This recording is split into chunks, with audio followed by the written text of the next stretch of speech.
నమస్తే welcome to our channel నేను సౌజన్య Banjara hills PS లో మాజీ మంత్రి కేటీఆర్ పై కేసు నమోదైంది సో సీఎం రేవంత్ రెడ్డి 2500 కోట్లు వసూలు చేసి కాంగ్రెస్ పెద్దలందరికీ పంచారనేటువంటి దానికి సంబంధించి వివరాలు ఇవ్వాలి అని అంటూ కాంగ్రెస్ నేత అయినటువంటి శ్రీనివాసరావు గారు కేటీఆర్ గారి పైన కేసు నమోదు చేశారు అన్నట్టుగా మనకు వార్తలు వినిపిస్తున్నాయి మరి అంశానికి సంబంధించి మనతో మాట్లాడడానికి వారి విశ్లేషణని మనతో పంచుకోవడానికి ఈరోజు మనతో పాటు ఉన్నారు TPCC general secretary Charan Kaushik Yadav గారు ఉన్నారు వారితో మాట్లాడదాం నమస్తే అండి నమస్కారం మేడం గుడ్ మార్నింగ్ అండి సో కేటీఆర్ పై కేసు నమోదు చేయడానికి సంబంధించి సెక్షన్స్ 504 అండ్ 505 కేసు నమోదు చేశారన్నట్టుగా తెలుస్తుంది సో బత్తెన శ్రీనివాసరావు గారు కంప్లైంట్ చేశారు బంజారా హిల్స్ పిఎస్ లో సీఎం రేవంత్ రెడ్డి గారి పైన కామెంట్ చేసిన దానికి సంబంధించి సో దీనిపై మీరు ఏమంటారు అంటే మొన్న కేటీఆర్ గారు టిఆర్ఎస్ భవన్ లో మాట్లాడుతూ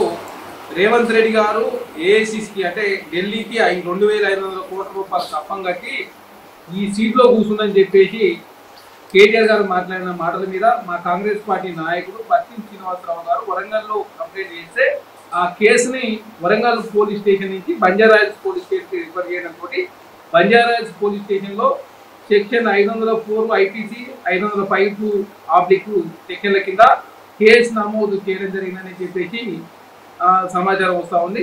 ఏదైతే కూడా కేటీఆర్ గారు కాంగ్రెస్ పార్టీ అధ్యక్షులు ముఖ్యమంత్రి రేవంత్ రెడ్డి గారి మీద అసత్య ఆరోపణలు చేస్తూ తెలంగాణ రాష్ట్రంలో రేపు జరగబోయే పార్లమెంట్ ఎలక్షన్లో టీఆర్ఎస్ పార్టీ లబ్ధి జరగాలని చెప్పేసి కాంగ్రెస్ పార్టీ మీద అర్థం పర్థం లేని ఆరోపణలు చేసినట్లుగా మేము భావిస్తాం.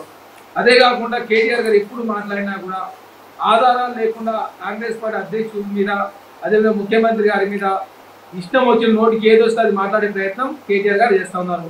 మొన్న ఫోన్ ట్యాపింగ్ వ్యవహారంలో కూడా మీరు చూసిరు వెంటనే కూడా బిగలేదని చెప్పేసి ప్రభుత్వాన్ని అదేవిధంగా అధికారులను మీద తప్పుడు ఆరోపణలు చేసే ప్రయత్నం కేటీఆర్ గారు చేస్తా ఉన్నారు. తెలంగాణ రాష్ట్రంలో 2014 నుంచి 2024 వరకు బీఆర్ఎస్ పార్టీ తెలంగాణ రాష్ట్రంలో అధికారం ఉండి పెద్ద ఎత్తున ఫోన్ ట్యాపింగ్ పాల్పడదని చెప్పేసి ప్రజాస్వామ్యం లేకుండా చేసిందని చెప్పేసి అదే కాకుండా తెలంగాణ రాష్ట్రంలో ఉన్నటువంటి ప్రతిపక్ష పార్టీలకు సంబంధించిన నాయకుల ఫోన్లు అధికార పక్షాన ఉన్నటువంటి మంత్రుల ఫోన్లు ఎమ్మెల్యేల ఫోన్లు వారి కుటుంబ సభ్యుల ఫోన్లు అదేవిధంగా భార్య భర్తలకు సంబంధించిన సంభాషణ కూడా ఇది పెద్ద ఎత్తున వారి కుటుంబాల్లో తగాదాలు దారితీసిందని చెప్పేసి పెద్ద ఎత్తున వార్తలు వస్తూ ఉన్నాయి.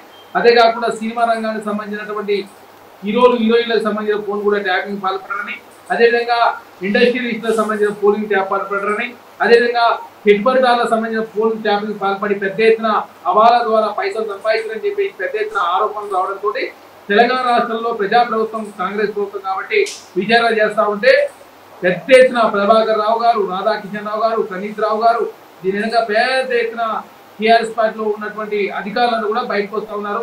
ఈనాడు జైలు జీవితం గడిపే పరిస్థితి వచ్చిందంటే దాని ముఖ్య కారణం కేసీఆర్ గారు కుటుంబం కేటీఆర్ గారు అదేవిధంగా హరీష్ రావు గారు కవిత అదేవిధంగా సంతోష్ రావు గారు మూలంగా ఈనాడు తెలంగాణ రాష్ట్రంలో అధికారులను కూడా వారు చెప్పిన మాటలు వినడంతో ఈనాడు తెలంగాణ రాష్ట్రంలో ఏకంగా ఊసలు లెక్క పెట్టే పరిస్థితి పోయిందంటే తెలంగాణ రాష్ట్రంలో ప్రజాస్వామ్యం లేకుండా చేసే ప్రయత్నం టీఆర్ఎస్ పార్టీ చేసింది కాబట్టి బీఆర్ఎస్ పార్టీలో ఉన్నటువంటి ఎమ్మెల్యేలతో కూడా కాంగ్రెస్ పార్టీ రావడానికి సిద్ధంగా ఉన్నారు. ఎందుకంటే ఆనాడు 10 సంవత్సరాల కాలం పాటు బీఆర్ఎస్ పార్టీ ఉంటే మాకు ప్రజాస్వామ్యమే లేదు, మమ్మల్ని పట్టించుకునే లేరు, వారి కుటుంబ పాలన జరిగింది.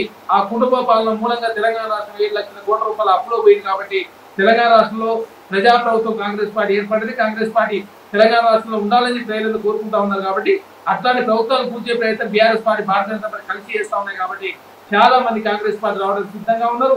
అదే కాకుండా ఈ ఆరోపణల విషయంలో 2500 కోట్ల రూపాయలు తీసుకున్న ఆరోపణల విషయంలో ఖచ్చితంగా కేటీఆర్ గారు జైలుకు పంపించాల్సిన అవసరం ఉంది. ఖచ్చితంగా జైలు పోతారని చెప్పి మేము భావిస్తున్నాం. అంటే ఈ సీఎం రేవంత్ రెడ్డి గారి పైన ఇలా కామెంట్ చేశారు కాబట్టి కేటీఆర్ గారు ఈయన పైన రాబోయేటువంటి రోజుల్లో మీరు ఎలాంటి చర్యలు తీసుకుందాం అని చెప్పి ప్లాన్స్ లో ఉన్నారంటారు? మేడం ప్రజాస్వామ్యబద్ధంగా ప్రజాస్వామ్యయుతంగా చట్టాల లోబడి మాత్రమే కాంగ్రెస్ ప్రభుత్వం పనిచేస్తుంది. మాది ప్రజాప్రభుత్వం. వారిలాగా మేము అక్రమ కేసులు పెట్టి మన నుంచి అక్రమ కేసులు పెట్టి ఎవరిని కూడా కాంగ్రెస్ పార్టీలు తీసుకునే ప్రసక్తి లేదు. అదే కాకుండా ప్రతిపక్ష పార్టీల మీద కేసులు పెట్టేసి వాళ్ళు ఇబ్బంది పెట్టే పరిస్థితిలో తెలంగాణ రాష్ట్రంలో కాంగ్రెస్ ప్రభుత్వం లేదు. మాది ప్రజాప్రభుత్వం. ప్రజల శ్రేయస్ కోసం తెలంగాణ రాష్ట్రంలో ఈ ఆర్థిక సంక్షోభం నుంచి ప్రభుత్వాన్ని గట్టెక్కించే ప్రయత్నంలో భాగంగా మా మంత్రులు మా ముఖ్యమంత్రి గారు రోజుకు 18 గంటలు కష్టపడతా ఉన్నారు. కాబట్టి తెలంగాణ రాష్ట్రంలో మేము ఎవరి మీద అక్రమ కేసులు పెట్టడానికి సిద్ధంగా లేదు. కాకపోతే ఆధారాలు లేకుండా మా ముఖ్యమంత్రి గారిని అగౌరవపరిచినందుకు కాంగ్రెస్ పార్టీ నాయకులు మొన్న వరంగల్లో కేసు పెట్టింది కాబట్టి ఈరోజు బంజారాహిల్స్ పోలీస్ స్టేషన్లో కేసు కావడం జరిగింది. ఖచ్చితంగా చట్టం తన పని తాను చేసుకుంటూ పోతే చట్టపరంగా మాత్రమే చర్యలు తీసుకోవాలని చెప్పేసి మేము భావిస్తాం.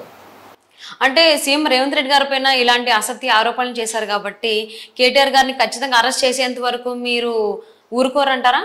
అంటే మేడం, అసత్య ఆరోపణలు ఎవరు చేసినా మీరు వాస్తవాలు మాట్లాడండి, ఆధారాలతో మాట్లాడండి. మీరే చెప్పారు కదా, ఆధారాలు లేకుండా మాట్లాడి మా కాంగ్రెస్ అధ్యక్షులు మా తెలంగాణ రాష్ట్రంలో కాంగ్రెస్ ప్రభుత్వం ముఖ్యమంత్రి మా ప్రభుత్వాన్ని బదనాం చేసే ప్రయత్నం బీఆర్ఎస్ పార్టీ చేస్తా ఉంది. అంటే 2500 కోట్ల రూపాయలు కాంగ్రెస్ ప్రభుత్వానికి సంబంధించి పెద్దలకు కట్టినంటే తెలంగాణ రాష్ట్రంలో కాంగ్రెస్ ప్రభుత్వం అవినీతి చేస్తుందని చెప్పేసి ముద్ర వేసే ప్రయత్నం, అంటే కాంగ్రెస్ ప్రభుత్వం అక్రమాలకు పాల్పడుతుందని చెప్పే ప్రయత్నం, కాంగ్రెస్ ప్రభుత్వం పెట్టుబడిదారుల పైసలు వసూలు చేస్తుందని చెప్పే ప్రయత్నం కేటీఆర్ గారు చేస్తా ఉన్నారు. కాబట్టి కేటీఆర్ గారు మాట్లాడిన మాటలు అవాస్తవాలు కాబట్టి అభూత కల్పనలతో క్రియేట్ చేసి మాట్లాడే ప్రయత్నం వారు చేసింది కాబట్టి అవి వ్యాఖ్యలు తీవ్రంగా ఖండిస్తూ ఖచ్చితంగా చట్టం ప్రకారం కేటీఆర్ గారి మీద చర్యలు తీసుకుంటుందని చెప్పేసి మేము భావిస్తాను.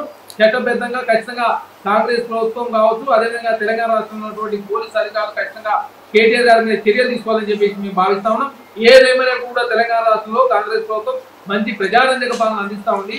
ప్రజలంతా మంచిగా ఉండాలని చెప్పి కాంగ్రెస్ పార్టీ కోరుకుంటా ఉంది. దానిలో భాగంగా తెలంగాణ రాష్ట్రంలో మంచి ప్రజారంజక పాలన కాంగ్రెస్ ప్రభుత్వం అందిస్తాం. సో అంటే చరణ్ గారు, అంటే రాబోయేటువంటి రోజుల్లో కనుక ఎవరైనా కానీ సీఎం రేవంత్ రెడ్డి గారి పైన ఇలాంటి అసత్య ఆరోపణలు కానీ చేసినట్లయితే మీ కార్యాచరణ ఏ విధంగా ఉండబోతుంది, అసలు ఏం చేస్తారు? మేడం, వాస్తవాలు ఎవరైనా మాట్లాడాలని చెప్పి మేము కోరుకుంటా ఉన్నాం. మా కాంగ్రెస్ ప్రభుత్వం మంచి చేస్తే మంచి చేసిందని చెప్పండి, మంచి చేయకపోతే సలహాలు ఇవ్వండి, మేము స్వీకరించడానికి సిద్ధంగా ఉన్నాం. మాది ప్రజా ప్రభుత్వం. మేము అసెంబ్లీ కూడా 2 సార్లు అసెంబ్లీ సమావేశాలు జరిగితే ప్రతిపక్ష పార్టీలు సమయం ఇచ్చి వారి సలహాలు సూచనలు తీసుకున్నాం. అదే కాకుండా తెలంగాణ రాష్ట్రంలో ప్రజా సంఘాలు ఉండాలని చెప్పి మేము కోరుకుంటా ఉన్నాం. ప్రజా సంఘాల సలహాలు తీసుకోవడానికి మేము సిద్ధంగా ఉన్నాం. అదేవిధంగా ప్రతిభ స్వేచ్ఛ ఉండాలని తెలంగాణ రాష్ట్రం కోరుకుంటా ఉన్నాం. మీడియా సంస్థలు ఏదైతే వార్తలు రాయాలని, పత్రికలు ఏదైతేగా వార్తలు ప్రసారం చేయాలని చెప్పేసి మేము కాంగ్రెస్ పార్టీగా కోరుకుంటా ఉన్నాం. ఏ మీడియా సంస్థ మీదనో పత్రికల మీదనో ఎలాంటి రిస్ట్రిక్షన్స్ తెలంగాణ రాష్ట్రంలో కాంగ్రెస్ ప్రభుత్వం పెట్టలేదు. తెలంగాణ రాష్ట్రంలో అన్ని వ్యవస్థలన్నీ నడవాలని చెప్పి మేము కోరుకుంటా ఉన్నాం. రాజ్యాంగం ఉండాలా, ప్రజాస్వామ్యం ఉండాలా, ప్రజాస్వామ్యం బద్దంగా ప్రజాస్వామ్యుతంగా ప్రజల శ్రేయస్ కోసం అందరం కలిసి పనిచేయాలని కోరుకుంటా ఉంటే తెలంగాణ రాష్ట్రంలో బీఆర్ఎస్ పార్టీ నాయకులు ఇష్టం వచ్చినట్టు అవాస్తవాలను ప్రచారం చేసే ప్రయత్నం వారు చేస్తా ఉన్నారు. కాబట్టి వారి మీద కేసు పెట్టాలని చెప్పి కోరుకుంటా ఉన్నా. ఖచ్చితంగా చట్టం తన పని తాను చేసుకుంటూ భవిష్యత్తులో ఎవరైనా అవాస్తవాలు లేనిపోని మాట్లాడారు ఖచ్చితంగా చర్య తీసుకోవాలని చెప్పేసి భావిస్తున్నాను. Thank you so much Charan గారు. తెలంగాణ ముఖ్యమంత్రి రేవంత్ రెడ్డి గారి పైన అసత్య ఆరోపణలు చేసిన దానికి సంబంధించి మాజీ మంత్రి కల్వకుంట్ల తారక రామారావు గారి పైన వరంగల్లో కేసు నమోదు అవడం జరిగింది. అది అక్కడి నుంచి బంజారాహిల్స్ పిఎస్కి ట్రాన్స్ఫర్ అవడం జరిగింది. సో ఇక్కడ సెక్షన్స్, ఐపీసీ సెక్షన్స్ కనుక చూసుకున్నట్లయితే 504 అండ్ 505 సెక్షన్స్ కింద కేసు నమోదు అవడం జరిగింది. కాంగ్రెస్ నేత అయినటువంటి బత్తన శ్రీనివాసరావు గారు కేసు ఫైల్ చేయడం జరిగింది. మరి ఈ కేసుకు సంబంధించి పోలీసులు ఏ విధంగా